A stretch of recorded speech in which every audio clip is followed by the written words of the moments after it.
अंबिकापुर नामक एक छोटे से गांव में एक चोर रहता था जो छोटी मोटी चोरी करके अपने परिवार का पेट भरता था। एक दिन वह एक पेड़ के नीचे बैठकर सोचने लगा कि छोटी चोरी और बड़ी चोरी दोनों में पाप तो समान ही है, तो क्यों न वह एक बड़ी चोरी करके अपने परिवार का जीवन सुधार। सोचकर वह रात के समय राजा के महल में चोरी करने गया।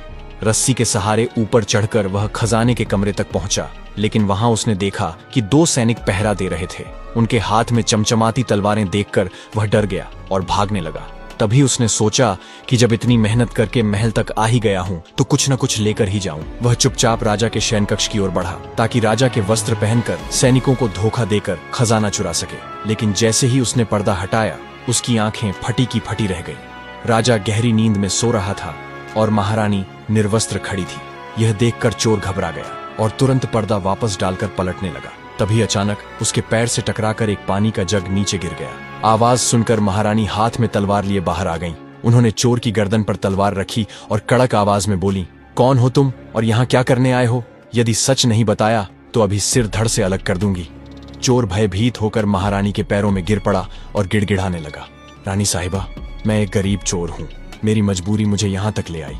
कृपया मुझे माफ कर दीजिए। मेरे छोटे छोटे बच्चे हैं। अगर आपने मुझे मार दिया तो उनका क्या होगा? महारानी कुछ देर सोच में पड़ गईं और फिर कठोर स्वर में बोली, तुम्हें छोड़ सकती हूँ, लेकिन एक शर्त पर।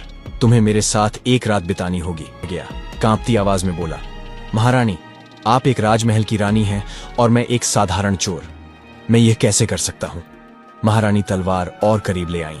या तो मेरी शर्त मानो या मौत को गले लगाओ। चोर की जान हलक में अटक गई, लेकिन उसने तुरंत एक चाल सोची और बोला, महारानी, मैं तैयार हूं, लेकिन पानी के जग गिरने की आवाज से लगता है कि कोई सैनिक इधर आ रहा है। पहले जाकर देखता हूं, फिर आपकी शर्त पूरी कर दूंगा। महारानी को उसकी बात सही लगी। उन्होंने हामी भर दी।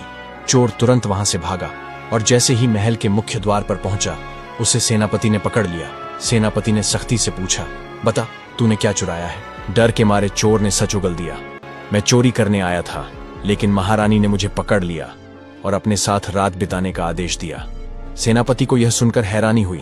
कुछ सोचकर उसने कहा, मैं तुझे छोड़ सकता हूं, लेकिन एक शर्त पर।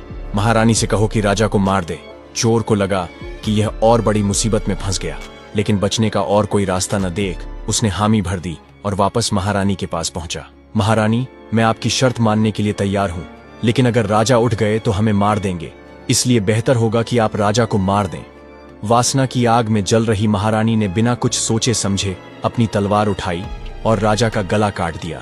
रक्त से सना दृश्य देखकर महारानी बेहोश हो गई और चोर वहां से भाग निकला। सुबह महल में कोहराम मच गया। मंत्रीगण और सैनिक राजा की हत्या का रहस्य जानने के लिए व्याकुल थे। महारानी दिखावे के लिए जोर जोर से रोने लगी और घोषणा की, मैं अपने पति के बिना नहीं रह सकती, इसलिए सती होना चाहती हूँ। राज्य की जनता को महारानी पर संदेह नहीं हुआ। राजा की चिता तैयार की गई और महारानी भी उसमें बैठ गई। सेनापति को शक था कि राजा की हत्या में या तो चोर का हाथ है या महारानी का। उसने महारानी से सच उगलवाने की कोशिश की, लेकिन महारानी ने बहाना बनाकर कहा, इसका उत्तर दूर जंगल में रहने वाले एक बुजुर्ग साधु के पास है। सेनापति साधु के पास पहुंचा और राजा की हत्या का रहस्य जानने की प्रार्थना की। साधु ने कहा, पास की गुफा में एक भयानक राक्षस रहता है, उसे एक बकरा चढ़ाओ, फिर वह तुम्हें सच्चाई तक पहुंचा देगा। सेनापति बकरा लेकर गुफा में पहुंचा और राक्षस को चढ़ा दिया।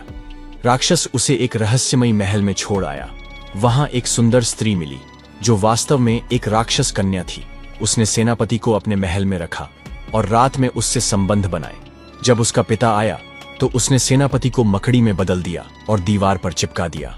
ऐसा कई सालों तक चलता रहा। कुछ वर्षों बाद सेनापति वहां से भाग निकला और अपने परिवार के पास लौटा, लेकिन राक्षस कन्या की याद उसे सताने लगी और वह फिर से साधु के पास गया।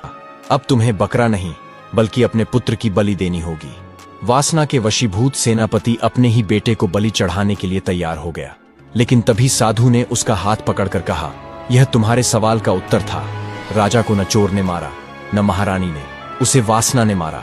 जिस तरह तुम अपनी वासना में अंधे होकर अपने बेटे की बलि देने जा रहे थे, उसी तरह महारानी ने अपनी वासना में अंधी होकर राजा का वध कर दिया। सेनापति को अपनी गलती का एहसास हुआ। वह रोते हुए अपने बेटे के पैरों में गिर पड़ा और क्षमा मांगने लगा। वासना इंसान को अंधा कर देती है।